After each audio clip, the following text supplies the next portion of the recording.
Last week I broke down the Pernell Whitaker and Oscar De La Hoya fight, and I was explaining some things what I thought both guys should do. But now here I'm going to actually show you guys exactly why I think they should have done it, how it looks, so you guys get a better understanding of what I was talking about. So I'll be Pernell Whitaker. My partner here would be Oscar De La Hoya. Now, I was constantly saying that Oscar should have been hit into the body. Now I'm going to show you why. Because he was thrown to the head. Pernell is a slick defensive fighter. All he's got to do, see, is just move his head. If he knows that you're head hunting, that's all I got to do is just this. You're going to get frustrated. De La Hoya should have thrown a couple shots to the head, then force Pernell to move and then catch him in the body. Because look, watch. My head is moving here, but where is my body? Even though I'm slipping, look at where my body moves. See? My head's moving, but where is my body?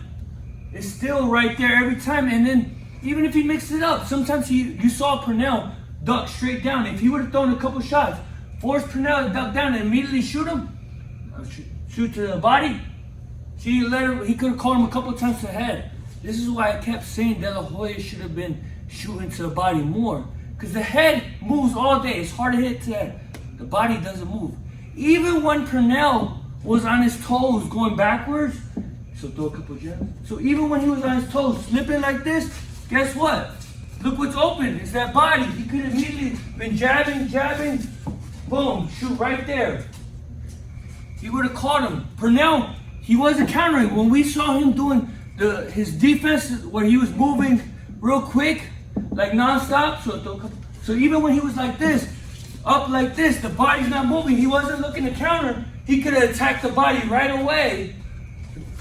Here, boom, he would have caught Pernell and would have changed the complexion of the fight a whole lot more, because we saw every time Pernell was, I want to say 90% of the time, was doing defense, he wasn't trying to counter. He was just focused on defense. So De La Hoya could have shot to the head, immediately shot to the body, and he would have caught Pernell and changing the complexion, making Pernell rethink the whole situation of the fight. Another thing, guys, I was explaining is, as a southpaw, when you're southpaw, you go to your right. That's your advantage. You have that angle. Pernell was doing that.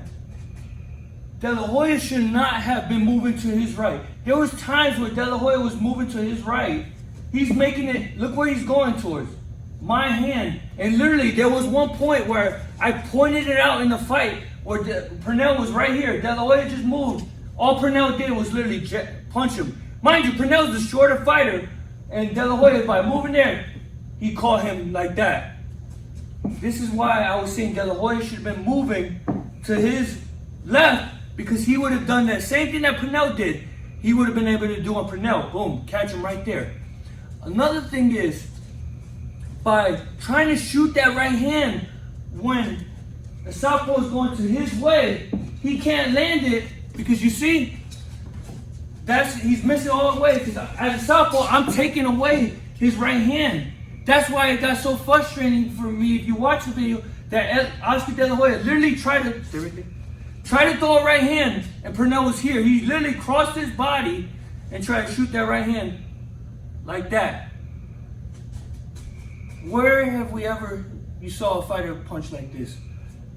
De La Hoya was making the fight harder for himself that whole night by looking for that right hand while Pernell was moving. Instead, De La Hoya should have been doing this. He should have made sure he was on the outside, constantly stepping and jabbing his way, forcing Pernell this way. Even if he didn't jab, just constantly step.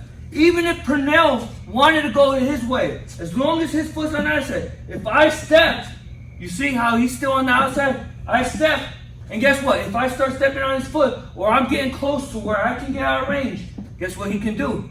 We can step, and he can start implementing that right hand. So we both step, boom, that right hand. Guess what that's going to do? That's going to force me to either step, get hit, where I back up, and guess what? He can slide back here and force me, or Pernell, being the defensive wizard it would have forced him to get hit. He would have ducked and then slide out, and guess what? De La Hoya can reset And guess you see him moving? Now it forces Pernell to rethink, and it made the fight harder for Pernell because look at that. He's taking away Pernell's southpaw natural advantage going to his right.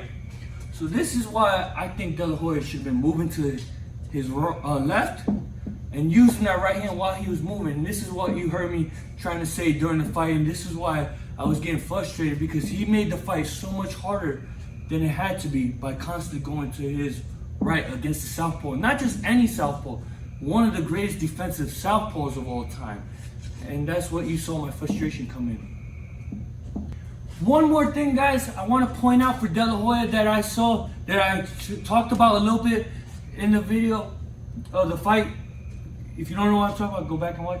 Is De La Hoya had his hands up, right here.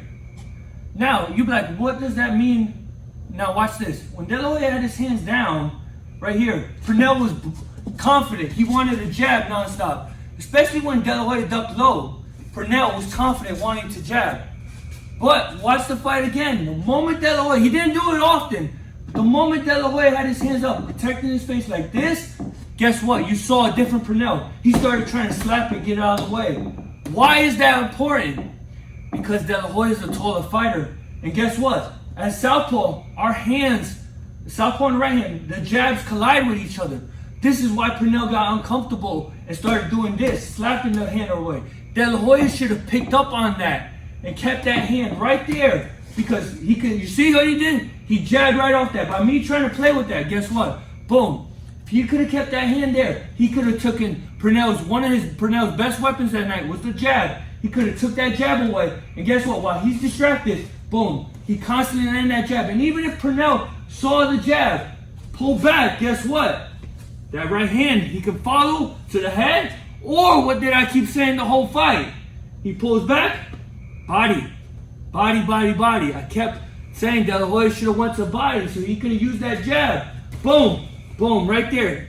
Could have caught it and forced Pernell to change up his whole game plan. And guess what? De La Hoya could have forced could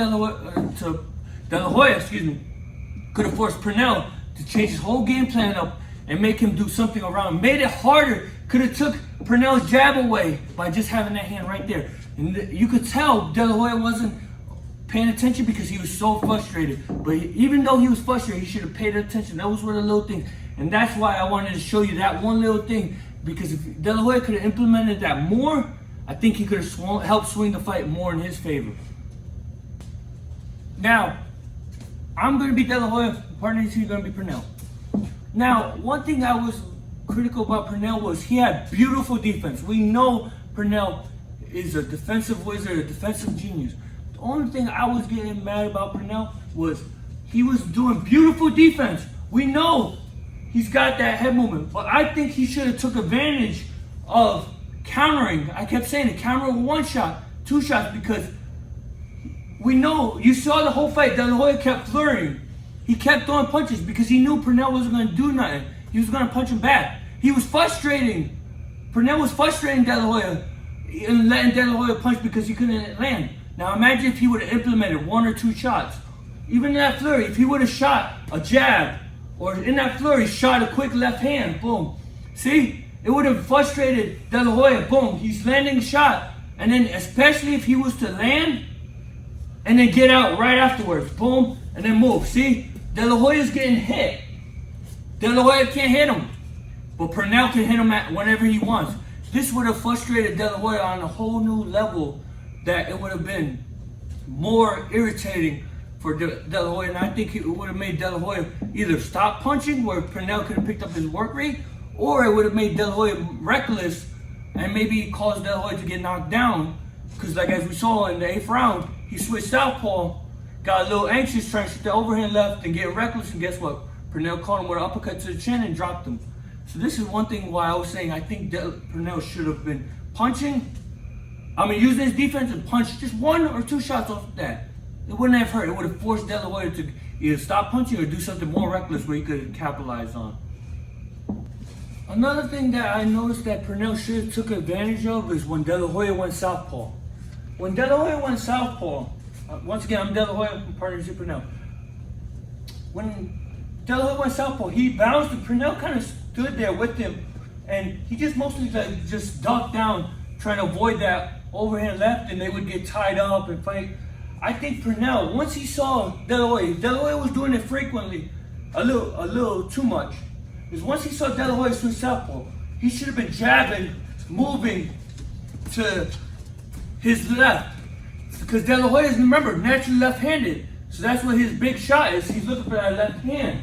So he should have done that. And then every once in a while, when you see De La Hoya looking to load up, leaning, because De La Hoya leaned, he should have shot a quick combo. Boom. Get him, and then slide out. Get away. Don't let De La Hoya swing at the air. If by chance De La Hoya, if they were both there, standing right there, I think he should have took advantage. So, when he looked for that overhand left and Pernell weaved it, he should have stepped and then shot a quick combo, because you see how he's exposed. Even if De La Hoya threw it and turned with him, see how he's all balanced? De La Hoya's not a natural southpaw. So Pernell should have shot quick combos and took advantage that De La Hoya was switching southpaw out of frustration just to look for that big overhand left. I think Pernell should have let his hands go and moved more to De La Hoya's right, more to Pernell's left, and let his hands go. And then especially when he weaves, not to weave and hold and get rough in it, rather than change the angle and let his hands go.